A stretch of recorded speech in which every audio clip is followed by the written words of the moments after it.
Bismillahirrahmanirrahim. Alhamdulillah va salatu vassalamu ala rasulillah. Savol: ayol kishi erining oldida qisqa va tor kiyimlar kiyadigan bo'lsa, bu o'zini kofir ayollarga o'xshatib qolishlik bo'lmaydi.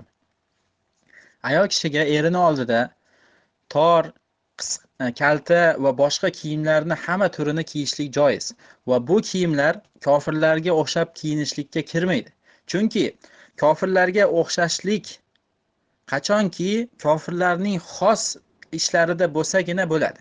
Ya'ni bu masalani biz keyinroq ko'ramizki, bir inson bir amal qilgan bo'lsa, mana shu amali kofirlarda ham bo'lgan bo'lsa, qachon kofirga o'xshashlik yoki o'xshamaslik bo'ladi? Agar mana shu amal faqat kofirlargina qiladigan amal bo'lsa. Ya'ni masalan soqol qo'yishlik. Soqol qo'yishlik yahudiylarda ham, nasroniylarda ham va boshqa kofirlarda ham bor. Endi biz soqol qo'yib biz kofirlarga o'xshab qolyapmiz deyishligimiz joiz emas.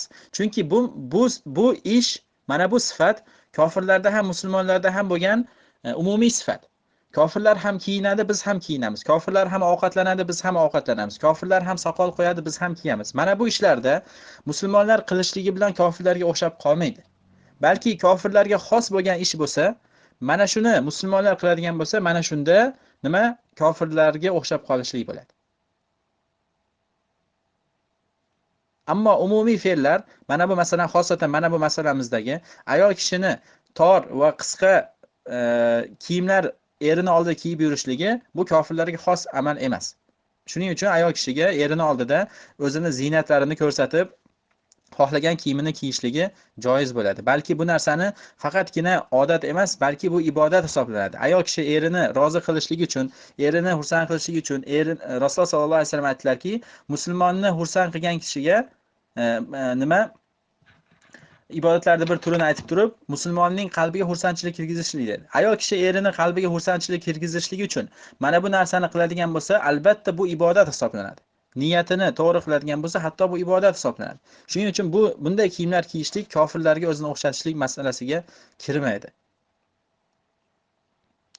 Va Ibn Abbos radhiyallohu anhu hatto aytardilarki, ayollarim men uchun chiroyli kiyinishligini yaxshi ko'rganimdek, men ham ayolim uchun chiroyli kiyinishlikni yaxshi ko'raman deb aytadi.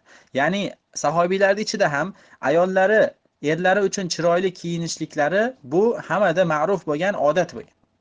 Shuning uchun ayollar erlari uchun chiroyli kiyinishligi, balki ayollar ko'chalarda bugungi kunda kofirlarga o'xshab ko'chalarda o'zlarining ziynatlarini ko'rsatib, avratlarini ochishlik islom dinida yo'q. Ayol kishining ziynatlari va avratlari yolg'iz eri uchun bo'ladi. Uyida o'zining malikasi bo'ladi, eri uchun xohlagan ishini qila oladi. Chunki bu uy bekasi, uy malikasi bo'ladi.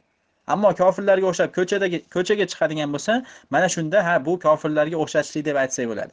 Ammo uyida xohlagan ishini qiladi va bu kofirlarga o'xshashlik bo'lmaydi. Chunki kofir ayollar o'zini ziynatlarini uyda emas, balki ko'chaga chiqib ketayotganda hamma ziynatini ko'rsatadi-yu, uyga kelgandan keyin hatto ziynatini o'ziga qarab ham qo'ymaydi. Mana bu kofirlarga o'xshashlik.